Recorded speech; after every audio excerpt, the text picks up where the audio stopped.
Muy buenas. Muchísimas gracias por la invitación a estar aquí. Muchísimas gracias por su asistencia y sobre todo cuando uno está de fiestas todavía se agradece más. José Manuel me pidió, dice, oye, prepárate una presentación para poner, y uno se prepara una presentación, se suda y con muchos datos y además, fíjense, hablar de la PAC justo en estos días, cuando saben que el día 2 se presenta la propuesta de presupuesto de la Unión Europea para el nuevo periodo de la PAC, con lo cual estamos súper en puertas, es un tema de rabiosa actualidad, entonces uno se lo prepara más, ahí hay datos, pero como estamos en familia yo creo que no voy a pasar de la primera diapositiva. Anoche hice el ejercicio de decir, mira Alberto, lo que te quepa en un papel, que no sé ni dónde lo he metido ya, lo que te quepa aquí, estas son las ideas que tienes que desarrollar.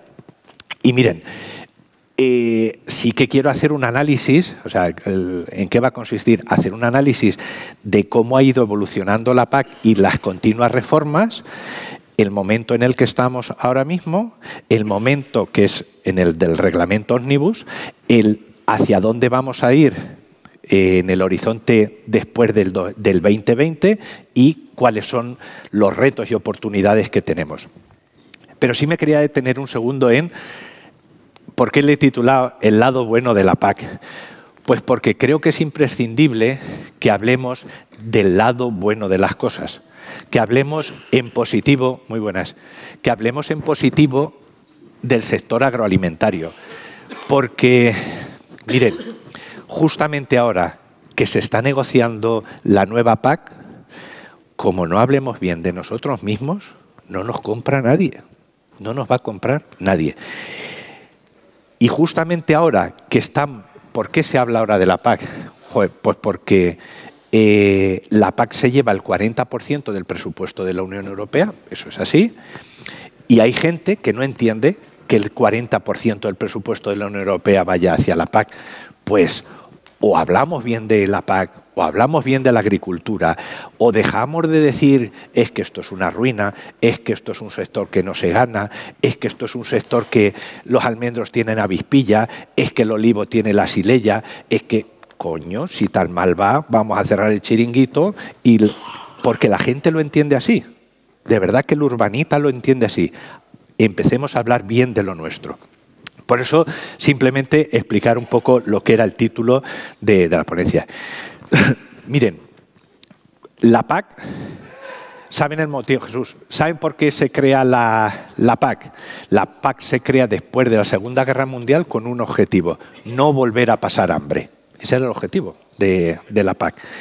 Y se creó una estructura donde a través de subvenciones se subvencionaba la producción. Y usted dirá, hombre, ¿subvenciona la producción? Sí, nos inventamos un sistema en el cual decía, oye, vamos a partir, desciendo a Castilla-La Mancha, partimos Castilla-La Mancha en comarcas productivas y pues si Mora de Toledo, Mora está en una determinada comarca, entendemos que toda la gente de cereal secano o de olivar tiene el mismo rendimiento, usted y usted, si están en secano con olivar.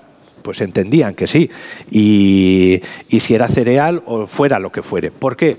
Pues porque había que ponerle un rendimiento. Incluso se inventaron lo de los barbechos tradicionales. Es decir, te estaban subvencionando la producción, el producir, con ese objetivo de producir alimentos suficientes. Imagínense, el lema era producir alimentos suficientes, sanos y seguros para no volver a pasar hambre. Joder, pues después de tanto tiempo, fíjense si han pasado años, esos retos, ese reto que se planteó la Unión Europea sigue perfectamente vigente. Hay que seguir produciendo alimentos y además para una población en constante crecimiento, ahí están los datos del crecimiento de la población mundial, y hay que producirlos de una forma segura. Los escándalos sanitarios, etcétera, etcétera, han hecho que se pongan cada día más normas. Es decir, después de tantos años tenemos el mismo objetivo. Bueno, empieza cuando la Organización Mundial de Comercio empieza a poner pegas, dice, oye, es que el libre mercado, hay que dejar que la gente entre en los productos y salgan los productos, cuidado con subvencionar la producción. Joder, pues nosotros, aunque fuera de forma teórica, se estaba subvencionando producir alimentos, además era el objetivo. Entonces llega la Organización Mundial de Comercio y dice, de eso nada, dice, tú ya no puedes subvencionar por producir. Bueno, pues entonces, ¿cómo lo hacemos? Pues hay que plantear una reforma. Y se plantea una reforma con un escenario en el que el mismo escenario que se está produciendo, salvo algunos componentes, es el mismo escenario. Que el urbanita no entiende que el 40% del presupuesto de la Unión Europea vaya a agricultura. Y en ese escenario dicen, bueno, vamos a plantear una reforma. Y en esa reforma introducen 3 conceptos que ustedes conocen perfectamente, que es el desacoplamiento, la condicionalidad y la modulación. Joder, ahí sí que se nos, pues como en toda reforma, pues se nos va un poco, como decíamos antes, Nazario, pues se nos va un poco la pinza. Y ¿cómo hacemos que ya no vaya a producción? Bueno, pues nos inventamos el tema del desacoplamiento. Y se lía, pues que les voy a contar a ustedes, la de Dios. Derechos que se asignan en función de lo recibido en los años 2000, 2001 y 2002, dividido entre la superficie declarada entre los años 2000, 2001 y 2002. Me sale un cheque, ese cheque lo tengo que justificar con tantas hectáreas como tenga declaradas admisibles. Y claro, ahí pues la paja mental fue cicatera. Porque, y les cuento casos reales que han sucedido, es decir, gente que tenía una explotación de cereal, un caso concreto les voy a contar, 100 hectáreas de cereal se venden a un señor que planta 100 hectáreas de viñedo, compra 100 hectáreas de derechos de viñedo, pone las 100 hectáreas de viñedo, pero en aquel contrato que hizo en su día ya puso, oye, que los derechos que puedan derivarse de la aplicación del reglamento comunitario tal, hace que esos derechos vayan a pasar a mí. Nos costó aquel contrato de arrendamiento que lo entendieran los notarios, y no porque uno sea más listo, sino porque simplemente se lee el diario oficial, introdujimos aquel cláusula y efectivamente después esos contratos, esos derechos fueron a él. Ese tío se encontró, ese agricultor se encontró con una viña de 100 hectáreas y con 100 derechos. Esos 100 derechos no los podía justificar en aquel primer año, no los podía justificar con las viñas porque las viñas no era tierra admisible para justificar derechos. ¿Qué hizo? Alquilar pastos. ¿Por qué no va a alquilar pastos? Fíjate, encontrar a un tío, a otro agricultor que tenía eriales, y ya saben ustedes cómo funciona aquí, PA, PS o PR, bueno, pues tenía unos eriales y le dicen, oye, que te voy a hacer un contrato y te voy a alquilar los eriales. ¿Me va a alquilar el qué? Si yo eso no lo utilizo para nada. Ya, pero yo te lo voy a alquilar. Lo que me des, bienvenido sea, ¿no? Y ese señor estaba cobrando, tenía 100 hectáreas de viña y estaba cobrando la PAC sin hacer nada. O sea, qué paja mental nos hicimos para el tema del desacoplamiento. Con lo cual, bueno, y que los derechos iban al que había tenido al que había hecho la PAC en esos años de referencia. Bueno, la casuística es brutal. Imagínese la gente de los pantanos, la gente que siembra en los vasos de los pantanos, que llega al ayuntamiento y dice, o la conferencia dice, oye, a ti, pues al que tuvo la suerte de que en los años de referencia era el que hizo la PAC, pues se encontró con una serie de derechos que luego no había sido después el que lo seguía continuando cultivando. En fin, el desacoplamiento tuvo las ventajas y desventajas que se pueden imaginar. La modulación. Y es importante, o sea, les cuento todo esto, no es que me detenga en el pasado, sino porque son las bases de qué va a pasar a continuación. La modulación. Coño, la modulación. Yo recuerdo aquellos años donde alguna organización agraria hacía aquellos carteles famosos en los que aparecía la duquesa de Alba, Mario Conde, y pues claro, pues en este país pues lo que pasa, la duquesa de Alba, que se lleva el no sé cuántos % del presupuesto, y como la mujer era fea, pues por duro ya la cabeza, y este país es así, y como era la duquesa de Alba y se llevaba mucho presupuesto, pues había que darle hasta que le saliera sangre. Pero fíjense, y ya les digo, no lo pongo en papel, y como prefiero sacar cosas de contexto para que pensemos entre todos. Yo soy agricultor. Yo tengo una explotación vitícola, porque en mi familia vivíamos, yo soy de un pueblo de Cuenca, que se llama Quintanar del Rey, y allí lo que tenemos son viñas. No hay ninguna casa donde no haya 10.000 cepas, decimos en mi pueblo, y es verdad, todo el mundo tenemos, y además las cultivamos nosotros. Estas manos, esto no es del ordenador, esto es porque los fines de semana lo trabajamos, ni lo llevo a gala ni a desgala, lo hacemos. Pero ¿qué sentido tiene poner límites por arriba, que luego resulta que no se ponen por arriba, sino que los hemos puesto por abajo, los límites? ¿Por qué digo por abajo? Porque decía, oye, vamos a poner una modulación que aquellos que cobren menos de 5.000 euros, no pasa nada. Empezamos a contar para arriba.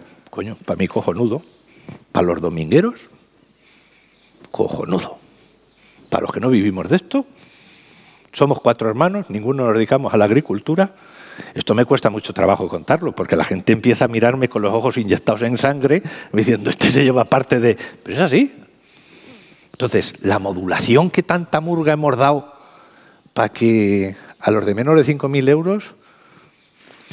El otro día, en un congreso, pues lo típico, ¿no? Es decir, es que el no sé cuántos %, porque ahí cada uno dice una cifra, el no sé cuántos % de los perceptores de la PAC tienen más de 65 años. Y ya digo, muchos. Pues sí, serán muchos o pocos. Pero me hizo gracia que cada uno, claro, cuenta la película como le viene. Y dice, Carlos Cabanas, el secretario general de Agricultura, dijo, pues yo le voy a dar la cifra de otra forma. Actualmente hemos descendido a 750.000 perceptores de PAC, que estábamos en 900 y pico, ¿eh? Hemos descendido a 750.000 perceptores. De esos 750.000 perceptores, 300.000 cobran menos de 1.250 euros. Y entonces él decía, elimino esos 300.000 y el 80% del presupuesto se reparte entre el 50% de los beneficiarios. Anda. Bueno, pues cada uno cuenta la película como quiere. Es decir, pero vamos al dato, 300.000 perceptores reciben menos de 1.250 euros. Ni bueno ni malo, yo no voy a entrar, pero eso lo que pone de manifiesto es la estructura que tenemos, la estructura de agricultura que tenemos. Y no voy a entrar en si los jubilados o no jubilados, pues esto es el sistema. Es el sistema que tenemos y mientras esté, pues por supuesto todo el mundo. Pero voy a mi caso. Lo que no es normal es que yo, Alberto Marcilla, en la comunidad de bienes que tenemos, que tenga el mismo acceso a las ayudas que tiene un joven agricultor que vive en el pueblo, que su actividad es esa. No es normal. Tendrá que tener el otro un plus que yo no tengo. Que yo produzco, cuidado, vamos al primer punto, producir alimentos suficientes, sanos y seguros para una población en continuo crecimiento y respetando el medio ambiente. ¿Yo hago eso? Sí, pero no puedo tener el mismo nivel de acceso a las ayudas. Coño, es que eso es... Entonces, la modulación, ¿ha servido para algo? Y ahora les diré cómo avanza lo de la modulación. Y la condicionalidad. Claro, la condicionalidad era como el elemento clave. ¿Por qué? Porque era la justificación frente al urbanita. Tú, un urbanita, dile, no, es que el 40% y resulta que las vacas locas. Recuerden que por entonces, en aquel año, cuando aparece la condicionalidad, cuando vea, no sé si es que ya llevo mucho tiempo, cuando por aquel entonces aparece lo de lo de la condicionalidad es cuando saltó el caso del pollo, las vacas locas, y claro, decía, tampoco ayudó mucho cuando desde campañas del ministerio sale una campaña contra incendios y aparece un agricultor pegándole fuego a un rastrojo, criminalizando la actitud de los agricultores, que a día de hoy sigue pasando. Que llega un periodista, llega el Évole, hace un reportaje no de Casa Tarradellas, sino de, curiosamente, sino del Pozo, y aparece una granja. Miren, yo llevo metido en esto del sector agrario desde el año 2000 y he visto muchas granjas y yo nunca he visto lo que aparecía en él. Pero claro, te lo cuentan con la forma de contar las cosas, ¿no? Es decir, Nazario lleva una camisa negra. Tía, macho, te lo dicen así y porque llevan una camisa negra. Pero si te lo explican ya está. Allí decían, es que los cerdos enfermos los tienen aislados.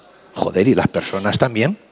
Cuando se ponen enfermos van al hospital y no os pasa nada porque estén aislados. En fin, la comunicación es tremendamente importante.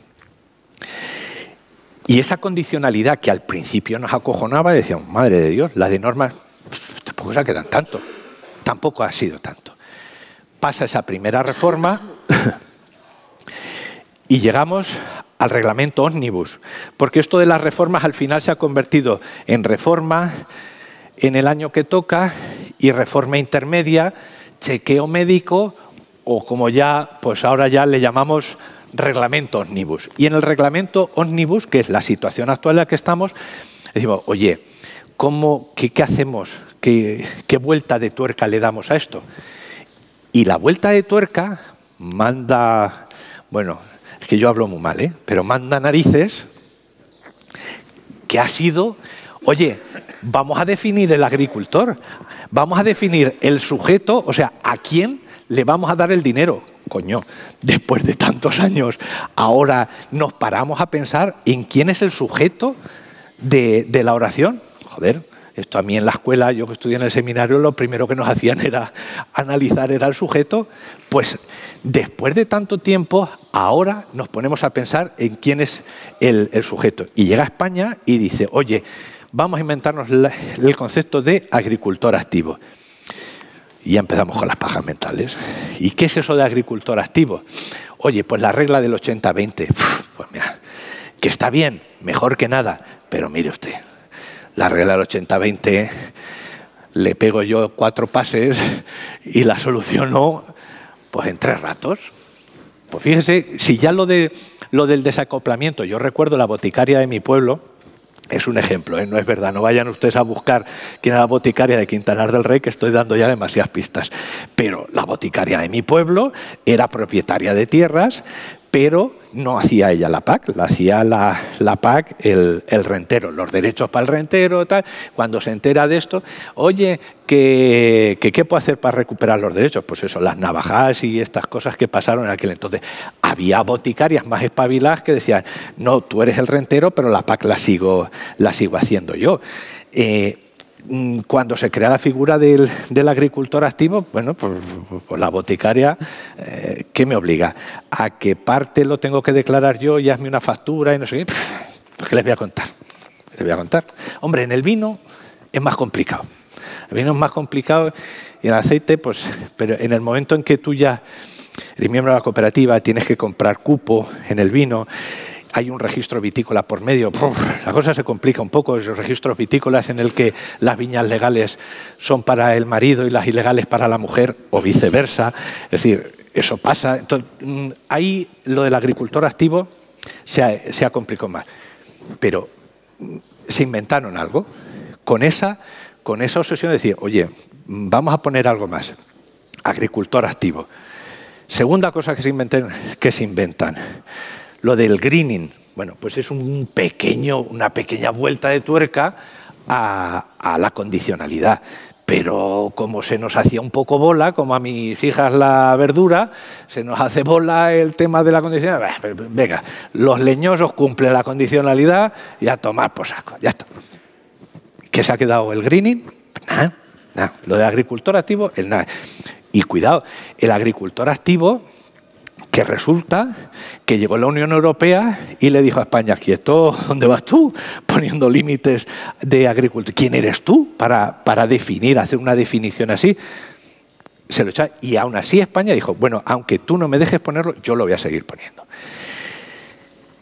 Y ya está, eso fueron básicamente, bueno, y ya, como ya el tema que les he contado de lo de activar derechos en pastos y tal, dijeron, bueno, lo de activación de derechos en pastos solamente podrán hacerlo aquellos que sean ganaderos y demuestren UGMs y tal. Bien. ¿Qué va a pasar ahora? ¿Qué va a pasar de cara al 2020? Porque esa es lo que les he contado, es la situación tal y como la tenemos ahora mismo. ¿Qué va a pasar al 2020? Bueno, yo le decía antes, estaba hablando con hace, bueno, sí que claro, el día 2 se presenta la propuesta de presupuesto, el día 2 de mayo. ¿Quiere decir que el día 2 de mayo ya tenemos algo concreto? No, no hay nada. La propuesta de presupuesto. Evidentemente, hasta que no sepamos la propuesta de presupuesto no tenemos nada. Pero si no sabemos los cuartos que hay, no, ya te puedes inventar. Yo el otro día, en un acto, en una jornada, la inauguró el vicepresidente del Parlamento Europeo. Y el hombre, claro, decía, porque la PAC va a ser una PAC sólida, fuerte, no sé qué. Pues nos ha jodido, por lástima, tú en la inauguración fueras ya vendido a la negociación. Si esto es así, o sea, pero si tú analizas qué ha pasado en los años anteriores, es decir, en el último septenio, pues evidentemente la propuesta es así y luego va bajando. Además, la propuesta no es solamente de agricultura, es de todo, y al final se negocia. ¿Cuál es el panorama que tenemos ahora mismo? Pues el panorama hay algo totalmente, radicalmente distinto, y es que no hay países que quieren entrar, sino que hay países que quieren salir.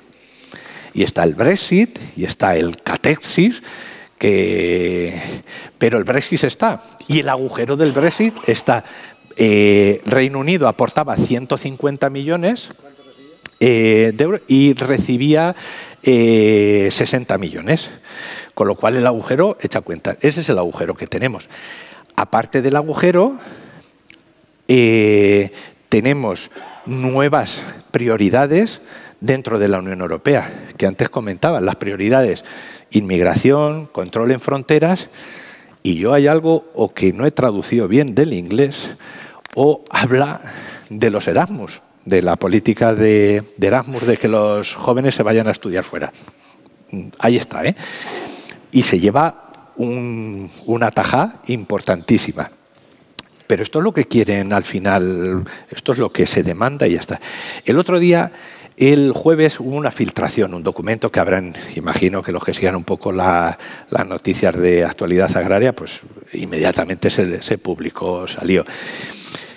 Que es curioso, ¿no? Es decir, no es que ha aparecido un documento, pues como siempre son globos sonda, y el otro día ya el vicepresidente de la Comisión, estamos disgustadísimos con que se haya publicado eso, porque nada más lejos, pues al final son globos sonda, a ver por dónde respira.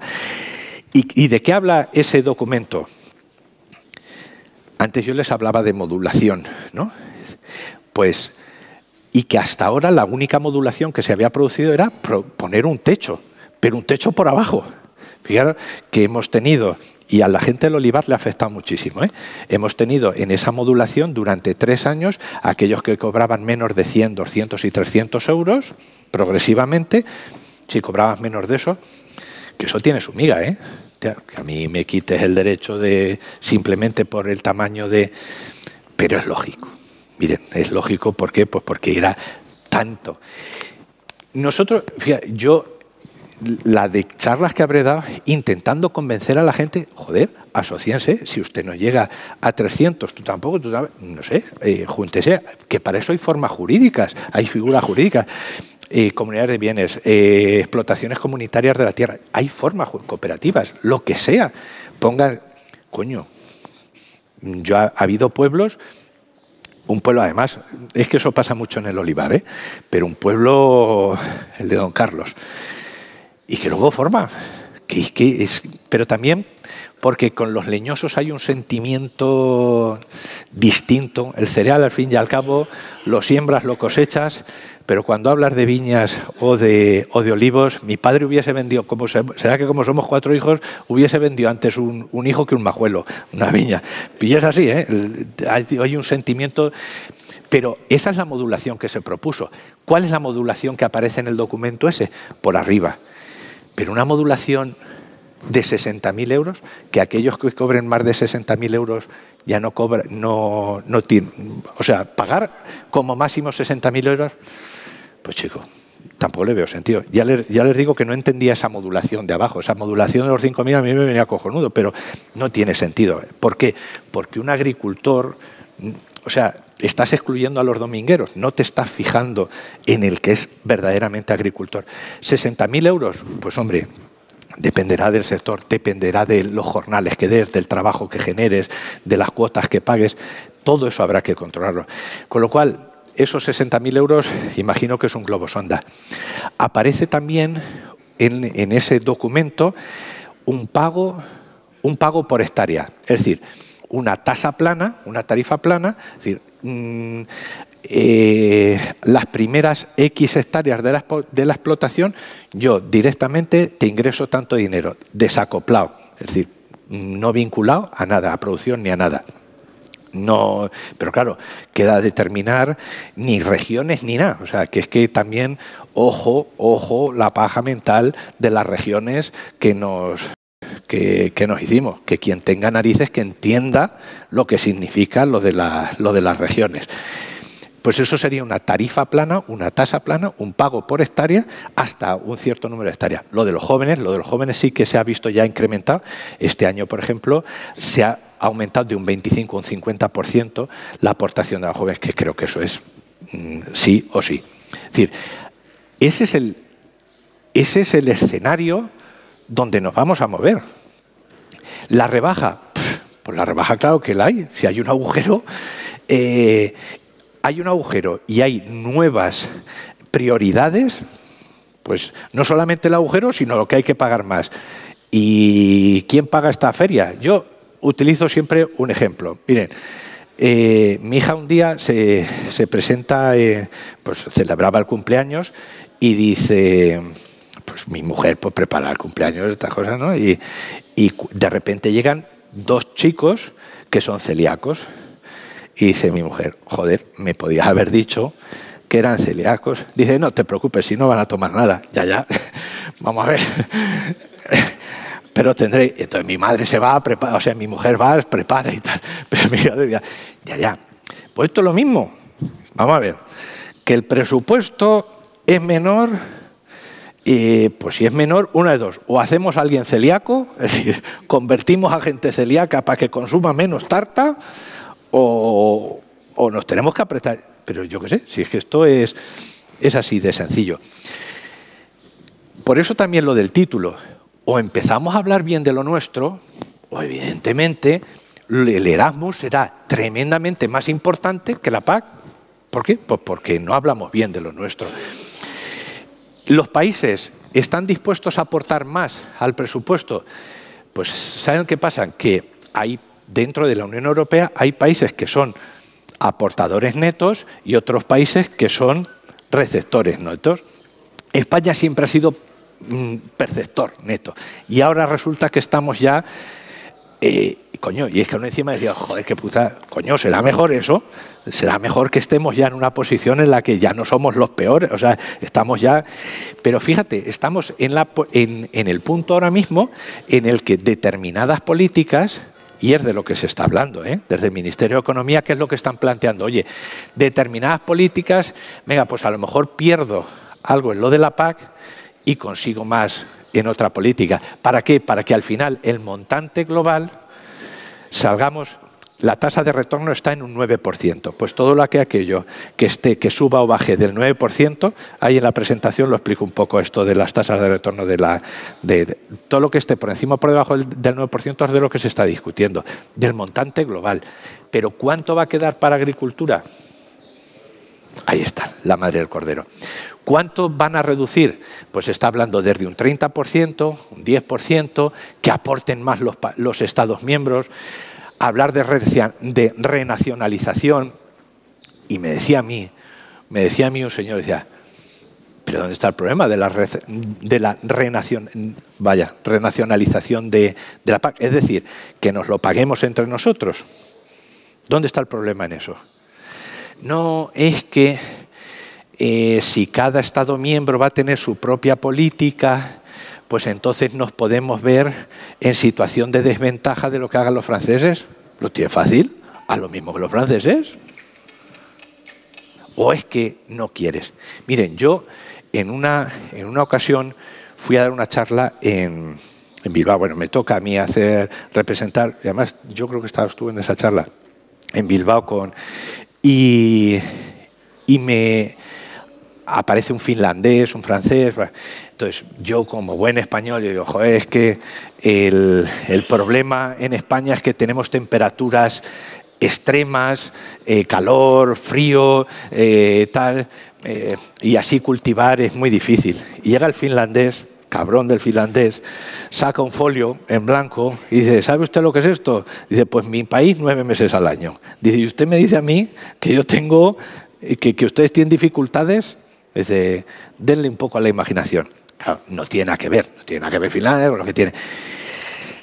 Pero esto va de esto. Esto va de esto.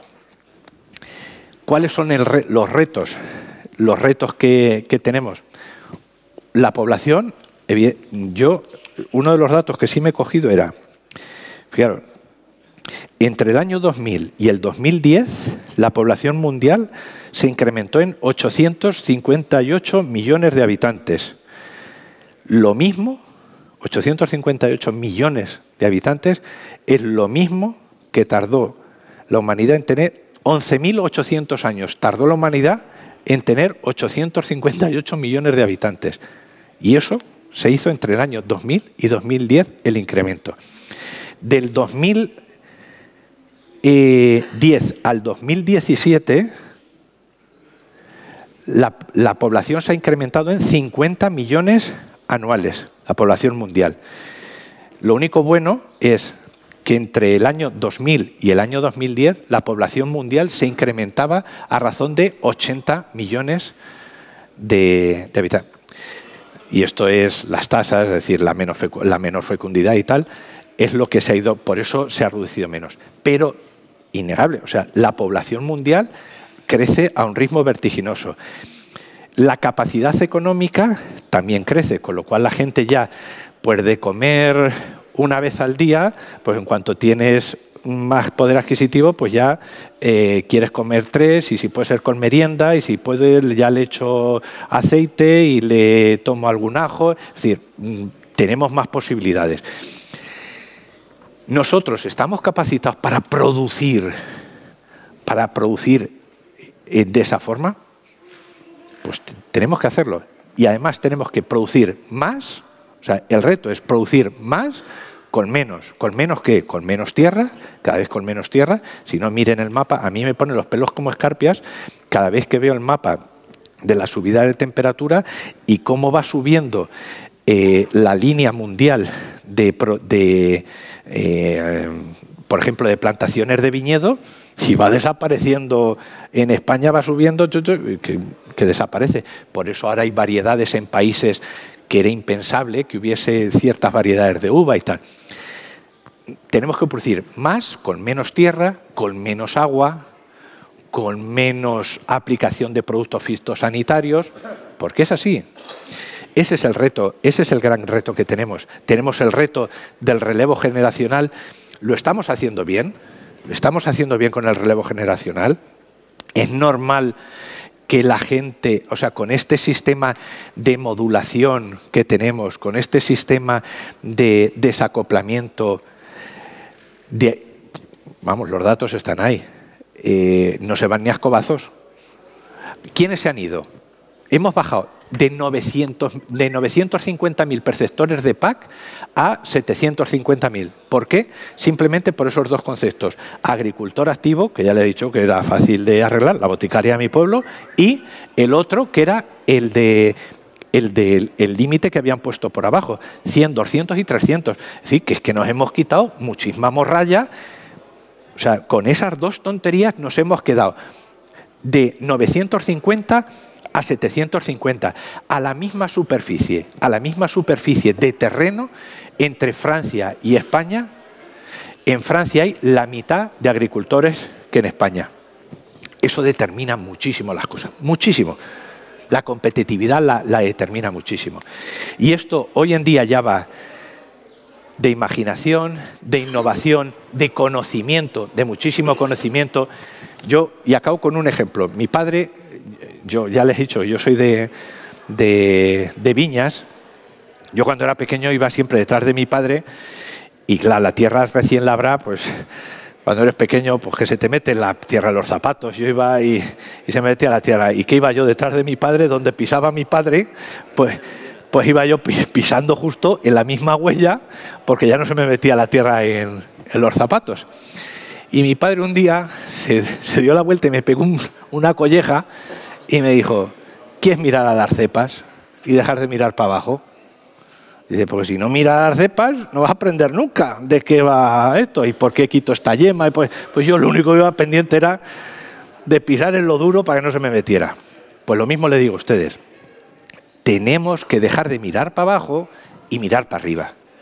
Y mirar para arriba, y lo hemos hecho genial. El sector agroalimentario lo ha hecho de una forma fantástica, porque ha sabido mirar por encima de la tapia, internacionalizarse, ha sabido saber que cuando tu producto no te lo consumen dentro de tus fronteras, pues no te queda más cojones que salir fuera y vender, y que no te queda más remedio que salir al exterior y aprender idiomas, y lo está haciendo francamente bien, o sea, impresionante las cifras de exportación, la innovación. Oye, ¿qué coño tendrá que ver el sector agroalimentario de hace 60 años con el sector agroalimentario? Hace un momento me estaban diciendo, joder, en la feria de Zaragoza allí no había nada más que drones, sensores, que esos sensores me llevan la información a los pulverizadores. El otro día me enseñaban, oye, si el glifosato tenemos un problema, ¿por qué el día de mañana no puede haber microrobots o robots que sean los encargados de matar las hierbas? ¿Pero por qué no?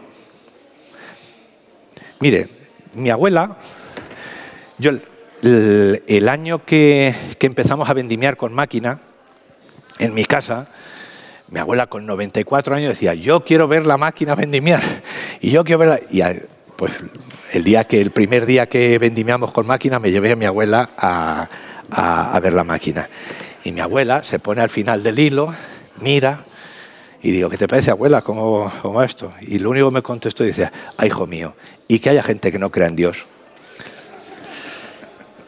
Esto ha cambiado a un ritmo. ¿Saben cuánto tardó la humanidad de pasar de una piedra a un hacha? 50 millones de años. De una piedra a afilarla. ¿Sabe cuánto tiempo ha pasado desde el primer teléfono al iPhone? 158 años. Ni sabemos, mis hijas estudian algo que no saben en qué van a trabajar, porque son trabajos que ni siquiera están creados. La agricultura, esto que estamos haciendo hoy, pues yo qué sé si será de esta forma o no será de esta forma. Mi padre me decía que él le decía a su padre, pero ¿para qué me voy a sacar yo un carné de conducir si yo no voy a tener ningún coche? Y gastó 7 coches. Y a mí me decía, sácate el de avión que terminarás conduciendo un avión, me decía mi padre. Al ritmo que van las cosas. Antes hablábamos, tiene que ser embotellado, tiene que ser a granel. No lo sé, no sé de qué forma tienen que ser las cosas. Tenemos que ser solos, tenemos que buscar fórmulas de comercialización. Lo que no puede ser es que sigamos mirando abajo, buscando la seguridad de que no me entre la tierra en los zapatos, sino que te tienes que pringar, tienes que levantar la mirada y ver dónde están los brotes que hay que quitar. Muchísimas gracias y muchísima suerte y bueno, y felices fiestas, desde luego.